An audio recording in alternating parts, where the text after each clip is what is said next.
think a birthday is just about cake, parties, and fun? Most of us do. It's that one special day to gather, feel celebrated, and enjoy yourself. So what on earth could be wrong with that? Now, does it sound superstitious or outdated to say, your birthday is not a day to be taken lightly? I'm here to tell you, this idea holds a deep and profound wisdom from Chinese tradition. It's not mere superstition. It's a principle that's in harmony with nature itself.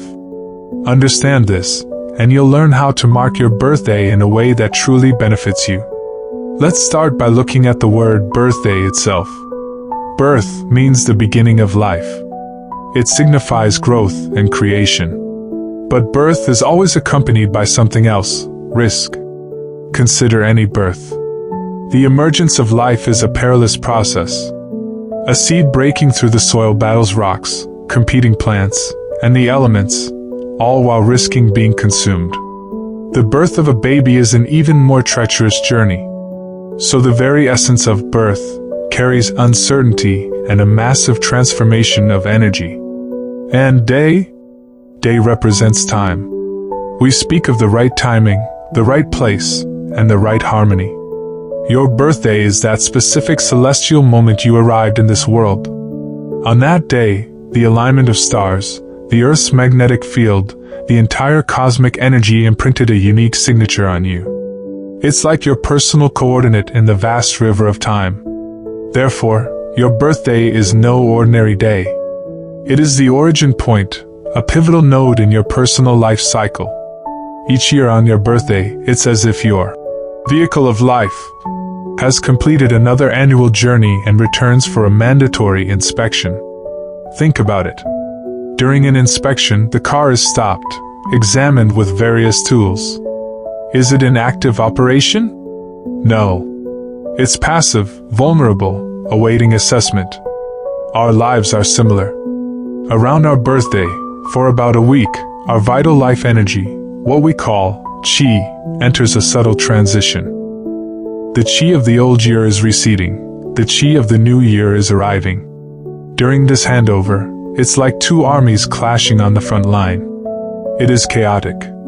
Consequently, your personal energy field is relatively weak and unstable at this time. This is why, if you observe closely, many people fall ill, encounter setbacks, or become emotionally volatile, prone to arguments, just before or after their birthday. Many call it coincidence. It is not. There is a pattern. Your energy field is undergoing its annual major reset. It's like a computer during a system reboot. Its defenses are down. If you take it into a virus-filled environment at that precise moment, infection is almost certain. So, the old saying, don't celebrate your birthday casually, first teaches us from an energy perspective, this day is a personal checkpoint. When crossing a checkpoint, you must be careful and focused, not careless and surrounded by a crowd. A lavish, noisy celebration creates chaos. Too many people, too much chatter, your energy field becomes disordered. All sorts of individuals bring their own different energies and burdens, pouring them into your fragile energy field that's in the middle of a reboot. You think they are celebrating you, but on an energy level, it can be an interference, even a negative impact. Many love going to bars on their birthdays, partying until dawn. Let me ask you, what is the energy like in those places? Loud, dark, emotionally charged, often filled with people drowning their sorrows. That energy is turbid, muddy, and heavy. You are exposing your most vulnerable day to the most murky environment. Isn't that asking for trouble? So many people throw a raucous birthday party, only to fall sick the next day, or get into a drunken argument with a friend. A good occasion turns sour.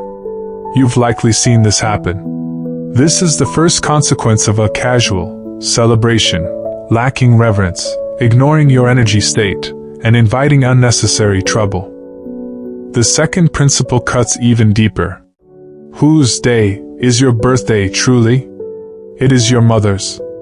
It is her day of hardship. What lies at the very core of our culture? Filial piety. Respect for parents is the root of all virtue. If a person feels no gratitude towards their own parents, then no amount of prayer or ritual will bear true fruit, because their very foundation is cracked. Think back. On the day you were born, were you happy? No, you were crying. Who was in agony? Your mother. Giving birth, especially in times past, was to stand with one foot in the grave. It was a medically risky process of immense pain, significant blood loss, and the expenditure of her fundamental life force to bring you into this world. One could say your physical body was bought with a portion of your mother's own life. Therefore, on your birthday, the first thanks should go not to friends bearing gifts, but to your parents, especially your mother.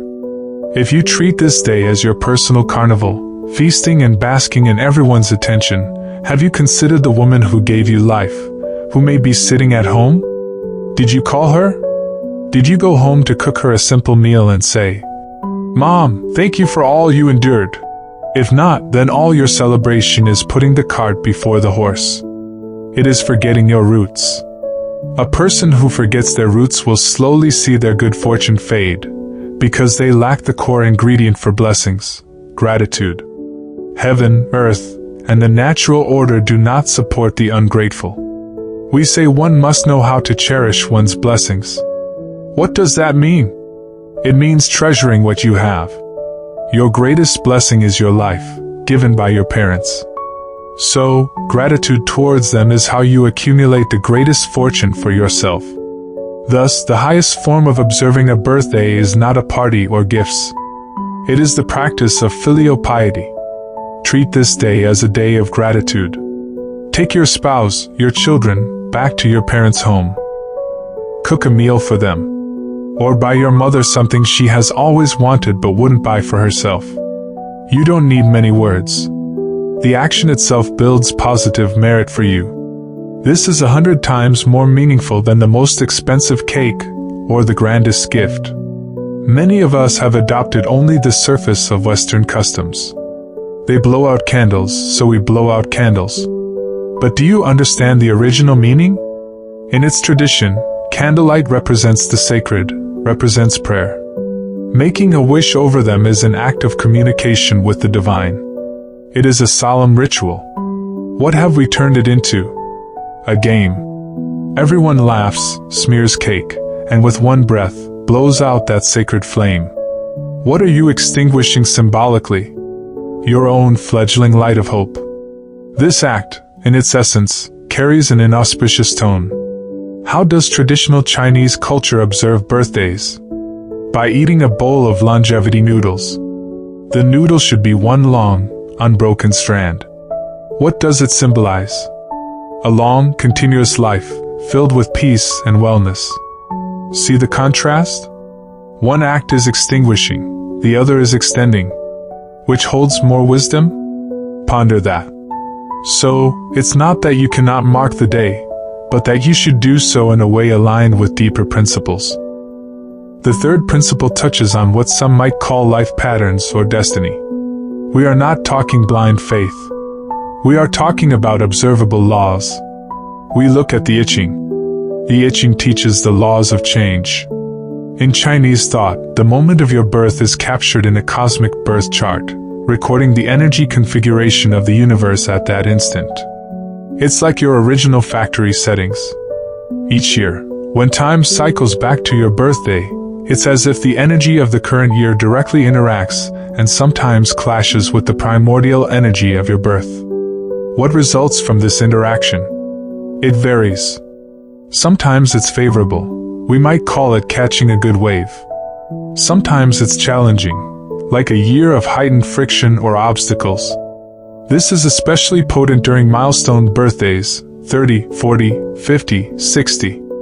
At these major junctures, the energetic shift is particularly intense.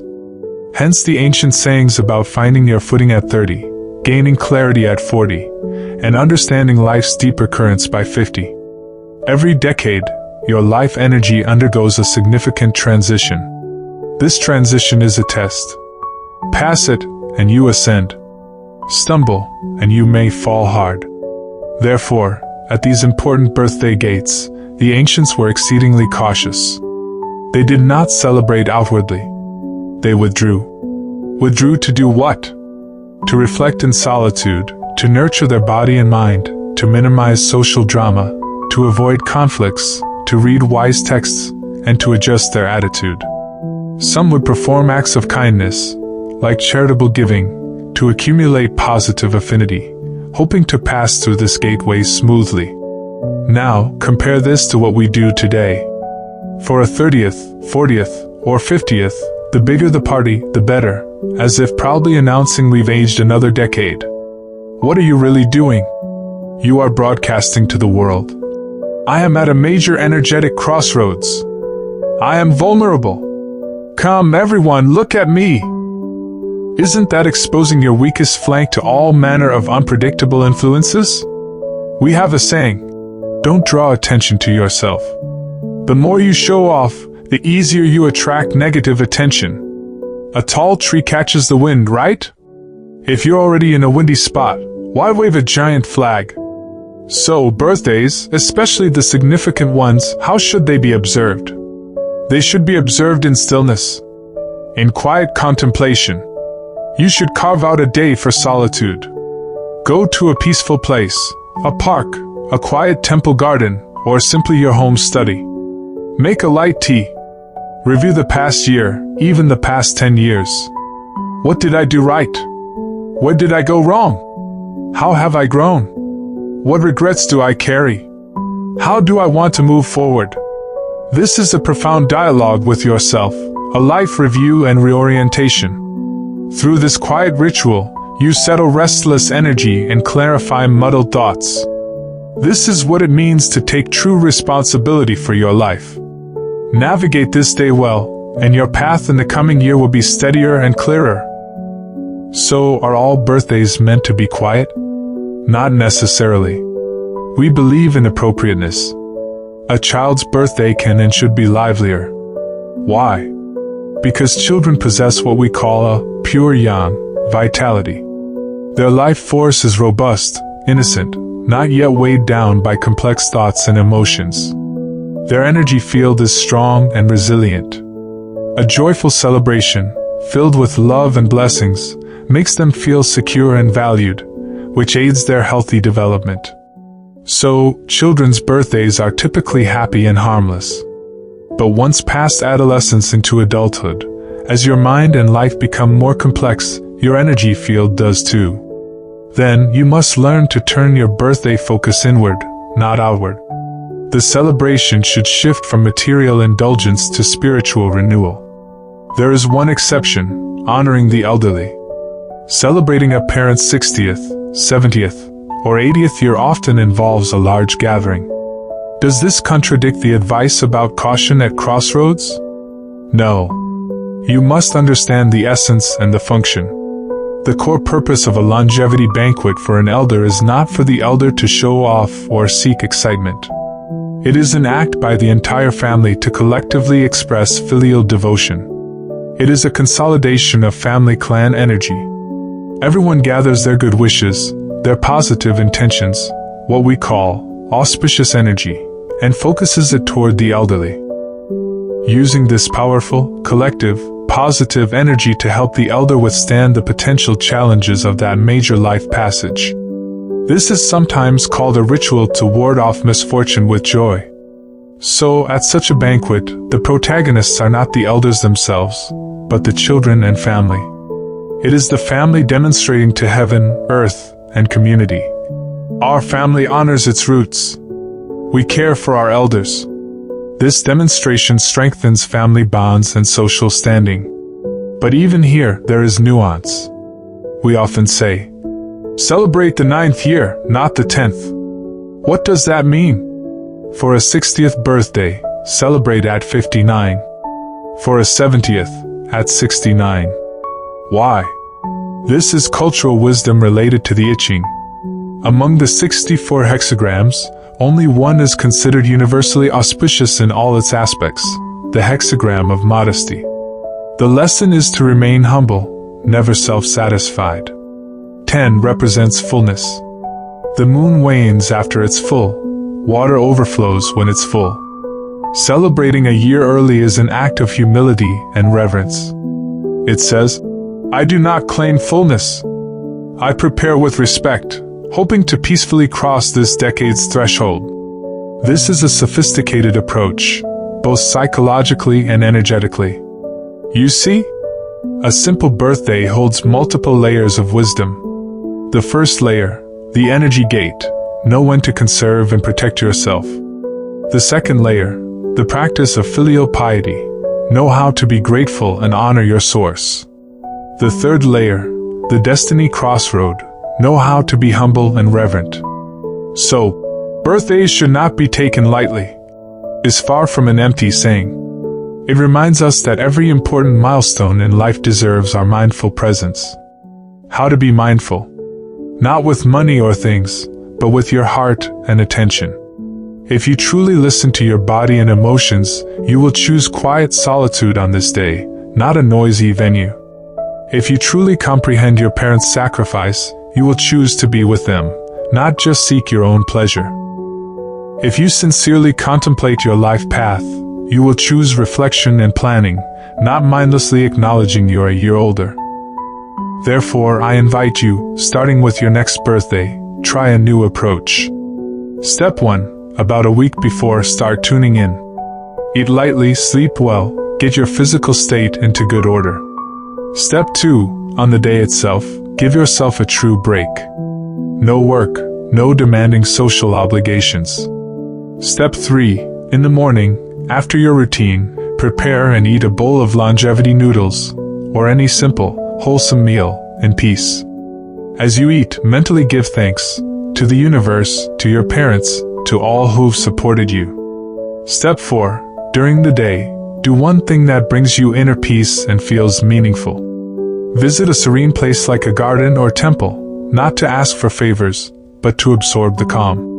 Take a walk in nature. Make a donation or spend an hour helping someone. We believe that goodness accumulates blessings. Planting a seed of kindness on your birthday positively influences your year ahead. Step 5, the most vital, connect deeply with your parents. If you can, visit them for a meal. If you cannot, make a meaningful phone call. Don't just say, "I love you." Talk genuinely. Ask about their well-being. Share about your life. Let them feel your heart is still connected to theirs. This filial connection is your most powerful guardian. In the evening, you may share a quiet, warm meal with immediate family or a closest friend or two. But avoid excess, no heavy drinking, no late-night frenzy. The goal is warmth, not wild excitement. When you spend a birthday this way, you'll find a deep sense of serenity and fulfillment. There's no post-party emptiness. Instead, you feel centered and recharged. This is the true purpose of a birthday. It's a personal pit stop, a recalibration, a sacred ritual to integrate the past and set intention for the future. Our philosophy teaches that the highest way follows nature's principles. All these practices stem from natural logic. Your birthday is a natural energy transition point, so you follow nature by being still and inward. Filial piety is a fundamental natural law of human relations, so you follow nature by expressing gratitude. Observing your birthday mindfully isn't just about avoiding bad luck. It's life wisdom. It's spiritual cultivation. When you begin to treat your birthday with this level of respect, you begin to learn how to treat your entire life with respect. And your life will inevitably become richer, more peaceful, and more blessed because of it. So, let go of the idea that this is old-fashioned. It is, in fact, one of the most precious pieces of life wisdom passed down to us.